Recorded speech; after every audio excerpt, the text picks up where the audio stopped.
समीर है और मैं पावर मैक का सेफ्टी डिपार्टमेंट का विभाग अध्यक्ष हूँ और हमारे साथी दीपक मिश्रा जी। आप लोग यहाँ पर शटडाउन के दौरान होने वाले बृहद पैमाने पर मेंटेनेंस के काम के लिए आए और आपका एजेंसी कौन कौन सा है जी, आप बताएंगे? रोशनी कंस्ट्रक्शन, आइडल पावर। आइडल और रोशनी के कितने आदमी आइडल के हैं, कितने आदमी रोशनी के? आइडल का 8 आदमी, रोशनी के 3 आदमी। 3 आदमी हैं, 11 आदमी हैं टोटल मिला करके। तो आज जो आपको यहाँ पर पावर मैक्स तरफ से अब्दुल खान के उबेदुल्ला, हाँ उबेदुल्ला का, हाँ APH के लिए। तो आप लोग जो आए हैं है ना मेंटेनेंस करने के लिए, शटडाउन के दौरान यूनिट 2 का शटडाउन हुआ है। इससे पहले कहाँ से आए हैं शटडाउन करने? कहाँ से आ रहे हैं? रायगढ़ से। कि कोई घर से भी आ रहा है? कोई घर से भी आ रहा सर। चलो ठीक है, अच्छी बात है। देखो क्या होता है कि आप अपने घर से आए हैं, हंसते हुए आए हैं। सबसे बड़ी बात क्या है कि आप अपने घर से हंसते हुए आए, तो ऐसा हम आशा करते हैं और आप भी ऐसा ही सोच के आए होंगे कि जिस तरह से वापस घर से आए हैं तो वापस भी हमको उसी तरह से जाना है। लेकिन घर से क्यों आए हैं? हर कोई पैसा कमाने के लिए आया। अब जीवन में सबसे बड़ा बात यह है कि इज्जत से पैसा कमाना और उसी पैसे से जो अपने परिवार का भरण पोषण करना इज्जत के साथ, है ना। लेकिन होता क्या है कि आप ही जैसे दूसरे साथी जब इंडस्ट्री में आते हैं तो वो अपने घर की सभी बातें भूल जाते हैं कि हमारे ऊपर क्या जिम्मेवारी है, हमारे ऊपर माँ बाप की जिम्मेवारी है ना, भाई बहन की जिम्मेवारी है, बीवी बच्चों की जिम्मेवारी है और उनका भरण पोषण करने की जिम्मेवारी है। ये सब यहाँ आकर भूल जाते हैं। सभी आदमी यही समझने लगते हैं कि अब जो है ये प्लांट जो है, जो कारखाना जो है ना, हम इसके मास्टर बन गए। हम जो ऐसे कि यहाँ पर किसी प्रकार से काम करेंगे और कुछ नहीं होगा। थोड़ी सी लापरवाही, थोड़ी सी असुरक्षित कार्य की विधि, थोड़ी सी असुरक्षित कार्य दशा आपके लिए बहुत ही खतरनाक साबित हो सकता है। वो आपको एक गंभीर चोट दे सकता है, एक लंबी बीमारी में आपको ग्रसित कर सकता है, या और दूसरी अनहोनी घटनाएं भी आपके साथ हो सकता है। तो कभी भी आप अपने मन में ओवर कॉन्फिडेंस की भावना कभी न लाएं।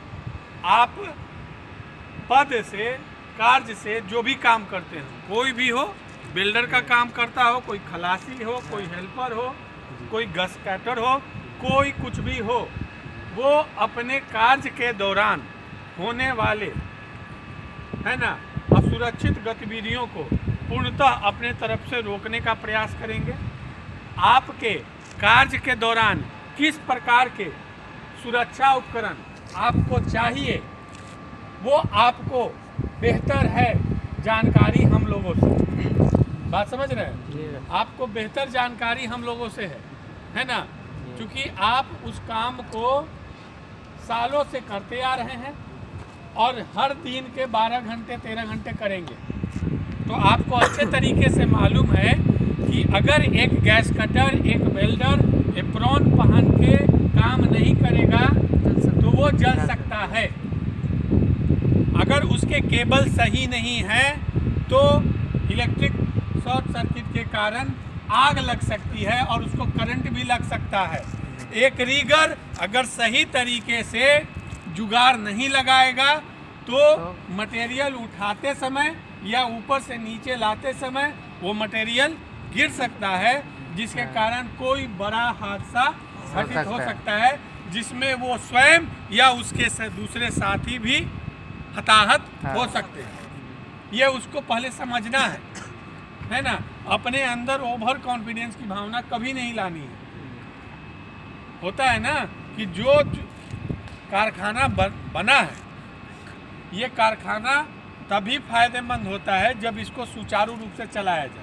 अगर इसमें चलाने के क्रम में लापरवाही की जाती है तो कोई भी अनहोनी घटना हो सकती है। आप सुबह जब अपने रूम से आते हैं, है ना भाई, अगर आपको लगता है कि आज हम सही नहीं हैं, आज हमारा तबीयत ठीक नहीं है, मत आवे ड्यूटी। जब आप सही हैं, ड्यूटी आते हैं बस के द्वारा या अपने निजी वाहन से, तो बस में कभी भी ओवरलोड ना जाए। अगर बस में ओवरलोड हो गया तो लटक के इधर उधर ना जाएं, आप उतर जाएं, बस दोबारा आएगी। अगर आप निजी वाहन से आते हैं तो निजी वाहन पर ट्रिपल सवारी कभी ना करें, है ना। 2 आदमी, अधिकतम 2 आदमी, और चलाने वाला आदमी जो बाइक चला रहा है ना, दुपहिया वाहन चला रहा है, वो जो है से कि क्रैश हेलमेट अवश्य पहने। यहाँ आने के पश्चात आप नित्य रूप से सुबह में आपकी एजेंसी के द्वारा टूल बॉक्स टॉक किया जाएगा। उसमें क्या बताया जा रहा है उसको अवश्य सुने। अपने कार्य के दौरान अपने दूसरे जो साथी जो कम अनुभवी है ना, उनको अवश्य बता दें कि आज हमें क्या काम करना है, किस प्रकार के सुरक्षा उपकरण की आवश्यकता है, हमें और क्या क्या टूल्स टैकल्स लगेंगे। उसको काम में लाने से पहले उसको पहले पूर्णतः चेक कर लें, जांच कर लें, है ना। आपका चैन ब्लॉक, आपका सीलिंग, आपका सेफ्टी बेल्ट, आपका welding cable, welding machine, gas cutting set, ये पूरी तरह से जांच कर लें। किसी प्रकार का जुगाड़ लगा रहे हैं, है ना, ऊंचाई पर चढ़ना है या नीचे उतरना है, सुरक्षा पेटी, समझ रहे हैं ना, सेफ्टी बेल्ट अच्छी तरीके से पहने।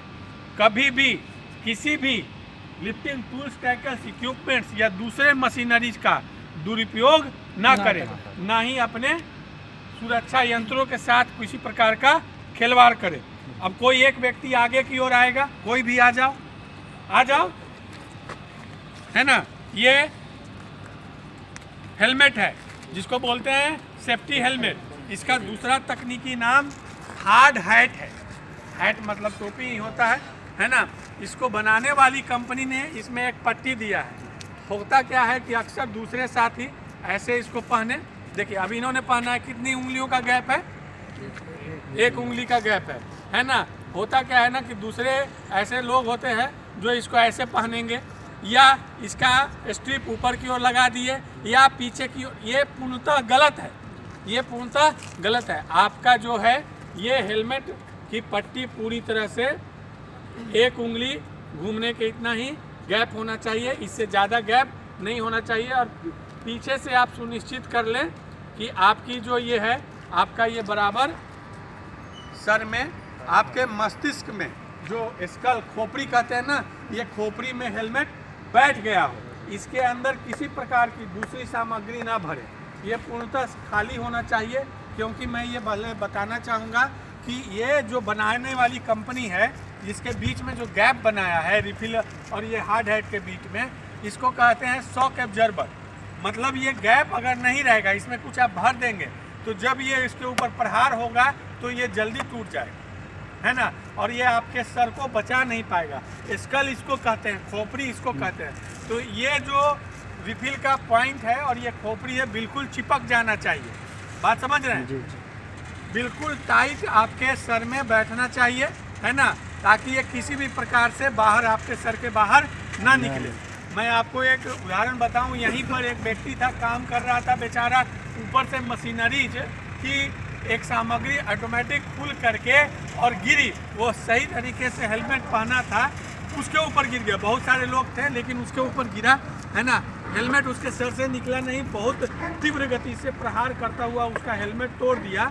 और तोड़ने के बाद वो ऑब्जेक्ट का थोड़ा सा हिस्सा उसके सर पे लगा, लेकिन वो हेलमेट अच्छे तरीके से पहना था, थोड़ा प्रोटेक्ट कर दिया, है ना। कुछ दिन की उसकी ट्रीटमेंट हुई हॉस्पिटल में और वो बच गया।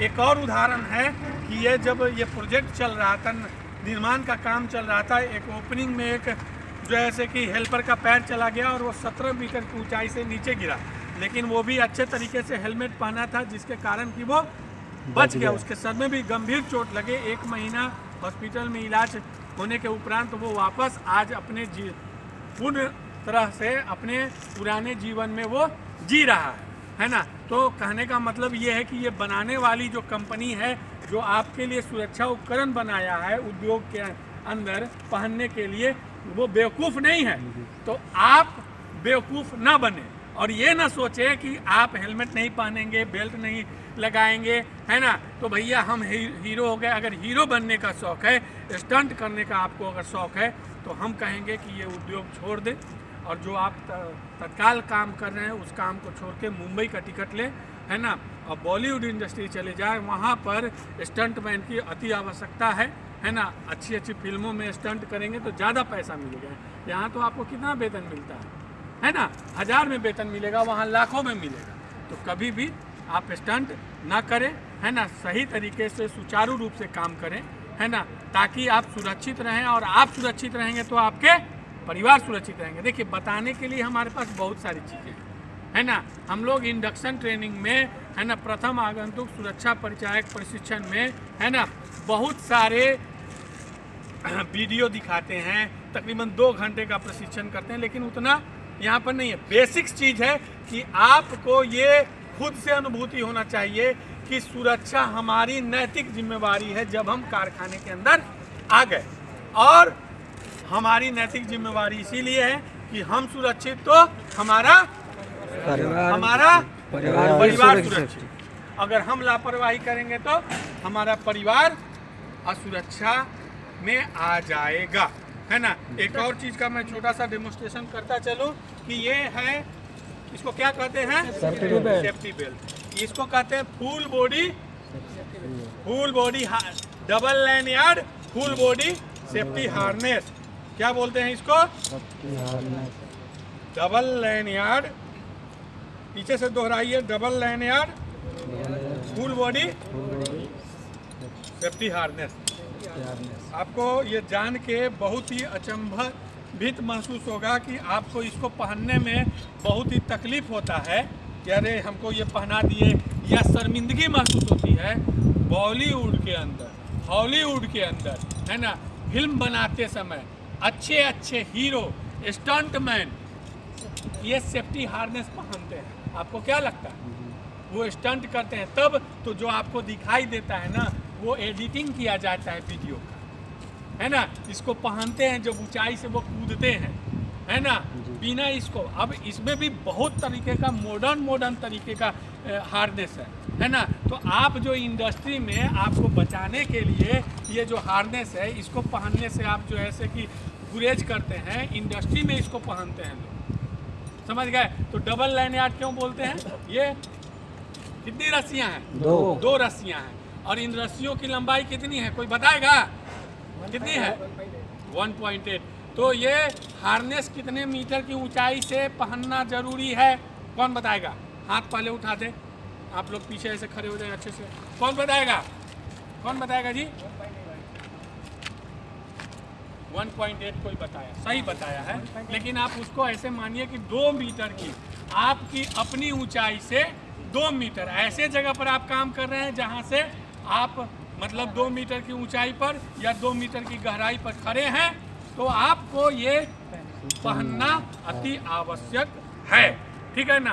क्यों, क्योंकि ये लैनियार्ड 1.8 मीटर्स का है, ठीक है। तो ये बेल्ट को पहनने से पहले आप इसका अच्छे तरीके से बारीकी से इंस्पेक्शन करेंगे, जिसमें कि आप देखेंगे कि ये जो बेल्ट कब बना है ना।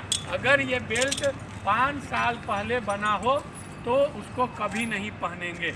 ये बेल्ट की वैलिडिटी कितनी है 5 साल, है ना। जैसे कि दवाइयाँ एक्सपायरी हो जाती है ना, चाहे वो बेल्ट नया ही क्यों न रखा हो, अगर 5 साल हो गया तो एक्सपायरी होता है ना, कि दवाई रखा है तो एक्सपायरी हो सकता है ना। सेम ये बेल्ट की मैन्युफैक्चरिंग आपको इसमें दिखेगा, है ना, कब ये बना है, ईयर, है ना, जब वो बना है तब दिखेगा, उस समय से आप 5 साल जोड़ लें। उसके बाद देखेंगे कि बेल्ट की रस्सियाँ या स्ट्रिप या बकल्स, है ना, कहीं कटा फटा तो नहीं है, उसको अच्छे तरीके से पहले आप चेक कर लेंगे। और ये जो हुक है, एंकरिंग हुक बोलते हैं इसको, क्या बोलते हैं, एंकरिंग हुक, ये एंकरिंग हुक बराबर काम कर रहा है कि नहीं, ये सब जांच करने के पश्चात अब आप सुनिश्चित करेंगे कि हाँ ये पहनने लायक है। अब कोई आएगा, कोई रिगर है, कौन है, कोई आएगा और अच्छे तरीके से इसको कैसे पहनते हैं और इसमें कौन कौन सा पॉइंट है, इसको अच्छे तरीके से पहनने से पहले इसको ऐसे पकड़ते हैं, है ना, ताकि ये आपको पता चल जाए कि इसका जो डी रिंग है ग्रिप वो पीछे की ओर आएगा, है ना, और ये जो बकल पॉइंट है वो आगे की ओर आएगा। चलिए, है ना, अब ये पहनेंगे, पहन के अच्छे से बताइए जी, है ना। आप लोग ध्यान से देखें, आप भी आगे आए जी, आप भी आगे आए, अच्छे से ध्यान से देखें।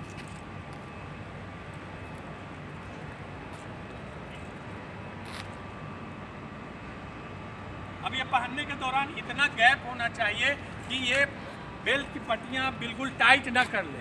आपको उठने में, बैठने में, चलने में ये पूर्णतः जो है से कि आपको के लिए आरामदायक हो, इस तरह से ये बेल्ट आपको लगाना है, ठीक है ना। देखिए बहुत बढ़िया से इन्होंने जो है से कि इसको एडजस्ट किया। इनका नाम सूरज है, सूरज ने, बहुत बढ़िया जी, है ना। अब देखिए ये गैप है। अब ये आप इसको जब आप प्लेटफॉर्म पर नहीं चढ़े हैं, है ना, जब आप कार्य क्षेत्र पर नहीं गए हैं, आप जा रहे हैं, तो आपको सीढ़ियों पर चढ़ना पड़ेगा, उतरना पड़ेगा। तो अगर ये जो लैंड यार्ड है इसको आप सही तरीके से आप अपने शरीर में सहेज कर नहीं रखेंगे तो ये गिर सकता है। उसको हम आप ही के लैंग्वेज में आपको बताने की कोशिश करें। तो इसको कैसे लगाया जाता है तो कुछ बताओ। बहुत बढ़िया, है ना, बहुत बढ़िया। इसका बहुत तरह का विधि है, उसमें से एक विधि ये भी है। अब ये आसानी से जब चलेंगे ना, आप चल के दिखाइए, है ना, वापस आइए, चल के दिखाइए। अब आसानी से चलेंगे तो किसी प्रकार से ये इनका निकलेगा नहीं, ठीक है ना, किसी प्रकार से निकलेगा नहीं। इसमें से बहुत तरह की विधि है, इसमें से एक विधि इन्होंने ये बताया। दूसरी ऐसे भी है ना, कि इसको ऐसे करके आप ऐसे भी लगा सकते हैं, है ना, ये भी हो गया, है ना। तो इससे क्या होगा, आपको चलने में, आप जब स्टेयरकेस पर, सीढ़ी पर आप चढ़ रहे हैं तो चढ़ने उतरने के दौरान बहुत ही आसानी हो जाएगी, ठीक है भाई, है ना। तो ये ज़रूरी है कि आप हर वो जगह जहाँ से 2 मीटर ऊंचाई पर या 2 मीटर गहराई पर वाले क्षेत्र पे काम कर रहे हैं, ये इसको ज़रूर पहने। और बाकी गैस कटर अपना एप्रोन पहनेंगे, वेल्डर भी एप्रोन पहनेंगे, है ना। और दूसरे जो रीगर हैं उनको जिस प्रकार के सुरक्षा उपकरण चाहिए, कार्य के अनुसार जिस प्रकार के सुरक्षा उपकरण चाहिए उसको आप जरूर पहनेंगे, ठीक है। अच्छा, रात्रि काल में सोने के, काम करने के समय ऐसे जगह पर आप घुस के ना सो जाए जहाँ से कोई मटेरियल आपके ऊपर गिर जाए। अगर आपको रात में ड्यूटी है तो अपने कमरे में आप दिन में पूरी तरह से रेस्ट कर लें, ठीक है ना। आते जाते समय आप सड़क सुरक्षा के नियमों का अवश्य पालन करें।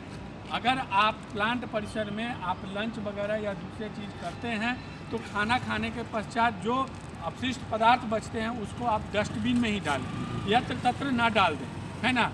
और पेशाब पैखाना करने के लिए आप यूरिनल का ही प्रयोग करें, जो टॉयलेट बने हुए हैं, है ना, मार्क्स जहाँ हैं, यूरिनल सेंटर हैं, जो टॉयलेट है, प्रसाधन है, वहीं पर आप जाएं और वहीं पर जो भी आपको करना हो, है ना, वो आप करें। आए और भाई आप जो है सुरक्षित रहें, स्वस्थ रहें, यही हमारी कामना है। धन्यवाद। और जब तक प्लांट परिसर में है, आपातकालीन नंबर आप ज़रूर नोट कर लें अपने अपने मोबाइल में, आप नोट कर लें आपातकालीन नंबर। ये जेपी निगरी का आपातकालीन नंबर है 702423 702423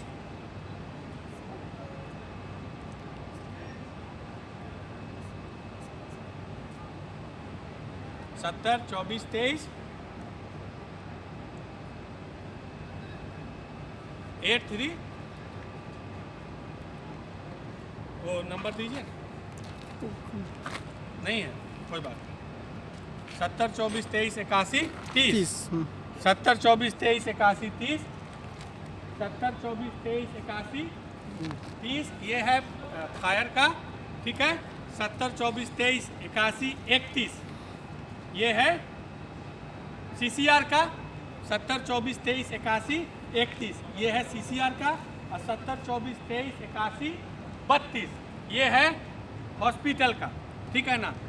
ऐसा कोई परिस्थिति जहाँ पर कुछ आपातकाल हो गया हो या होने की संभावना हो, वहीं पर ये नंबरों का आप प्रयोग करें, है ना। धन्यवाद, ठीक है भाई।